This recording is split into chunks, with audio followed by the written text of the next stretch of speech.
क्या common daily routine activities जैसे कंघी करना, कपड़े बदलना, शर्ट को टग इन करना, ये सब करते हुए भी आपको कंधे के जोड़ में दर्द या जकड़न महसूस होती है, तो ये एक फ्रोजन शोल्डर हो सकता है। ये एक कॉमन शोल्डर पैथोलॉजी है जो आपके मूवमेंट और कंफर्ट दोनों को प्रभावित करती है। नमस्ते, मैं हूं डॉक्टर सिद्धार्थ। मैं एक shoulder and knee joint specialist हूं और आज हम बात करेंगे फ्रोजन शोल्डर के कॉज, साइंस एंड सिम्टम्स और उसके ट्रीटमेंट के बारे में। फ्रोजन शोल्डर, जिसको हम मेडिकल टर्मिनोलॉजी में एडिसिव कैप्सुलाइटिस भी बोलते हैं, जैसा कि नाम से ही लगता है, इसमें शोल्डर जॉइंट के चारों तरफ के कैप्सूल में इन्फ्लेमेशन हो जाता है, उसकी मोटाई बढ़ जाती है और अंततः शोल्डर जॉइंट का मूवमेंट का रिस्ट्रिक्शन हो जाता है। इसके कारणों की बात करें तो सामान्यतः यह 40 वर्ष से अधिक आयु के लोगों में मिलता है। यदि शोल्डर जॉइंट को फ्रैक्चर के बाद बहुत दिनों तक इमोबिलाइज रखा गया हो तो ये सामान्यतः पाया जाता है। यदि मरीज को डायबिटीज, थायराइड या कोई और हार्मोनल डिसऑर्डर्स है तो उनमें ये मिलता है। और यदि फ्रैक्चर के बाद में सर्जरी की गई हो तो भी यह कई बार मरीजों में पाया जाता है। यदि सिम्टम्स की बात करें तो सबसे पहले इसमें आपके कंधे का बाहर का मूवमेंट अफेक्ट होता है, जैसे कि कंघी करना या किसी सामान को ऊपर से उठाना। धीरे धीरे जैसे जैसे कंधे के जोड़ के कैप्सूल की मोटाई बढ़ती जाती है, मूवमेंट रिस्ट्रिक्ट होता जाता है, तो आपके बाकी के मूवमेंट भी रिस्ट्रिक्ट हो जाते हैं।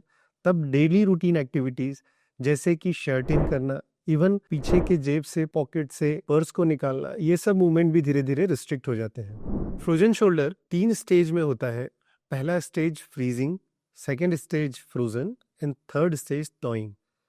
फर्स्ट स्टेज में सिर्फ पेन बहुत ज्यादा होता है, मूवमेंट का इतना रिस्ट्रिक्शन नहीं होता है, जिसको हम फ्रीजिंग स्टेज बोलते हैं। सेकेंड स्टेज होता है फ्रोजन, जिसमें नाम से ही लगता है शोल्डर जॉइंट कंप्लीटली रिस्ट्रिक्टेड हो जाता है। वैसे इस स्टेज में इतना पेन नहीं होता है, बट आपका मूवमेंट कंप्लीटली रिस्ट्रिक्ट हो जाता है। थर्ड स्टेज डॉइंग होता है, जिस स्टेज में, क्योंकि एक सेल्फ लिमिटिंग डिसीज है, तो काफी हद तक मूवमेंट वापस आते हैं पर पूरी तरीके से वापस नहीं आ पाते हैं। फ्रोजन शोल्डर का diagnosis simple but technically demanding है। एक प्रॉपर क्लिनिकल एग्जामिनेशन और कुछ टेस्ट के द्वारा सामान्य तौर पर इसका डायग्नोसिस बनाया जा सकता है।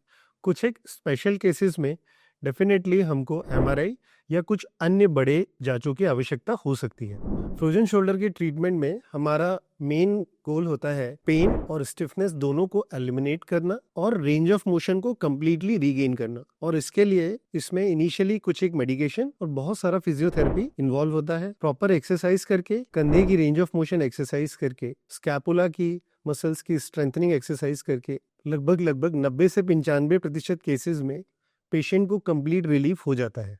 कुछ एक सीवियर और रिजिड केसेस में हमको मिनिमली इन्वेजिव थेरेपीज की आवश्यकता पड़ सकती है। इसमें कंधे के जोड़ में इंजेक्शन लगाना, कंधे के जोड़ को सलाइन के द्वारा फुलाना या बेहोश करके मरीज के कंधे की चाल को पुनः प्राप्त करना, ये सब इंक्लूडेड है। इसके बाद भी कुछ एक केसेस में पेन और स्टिफनेस बना रहता है।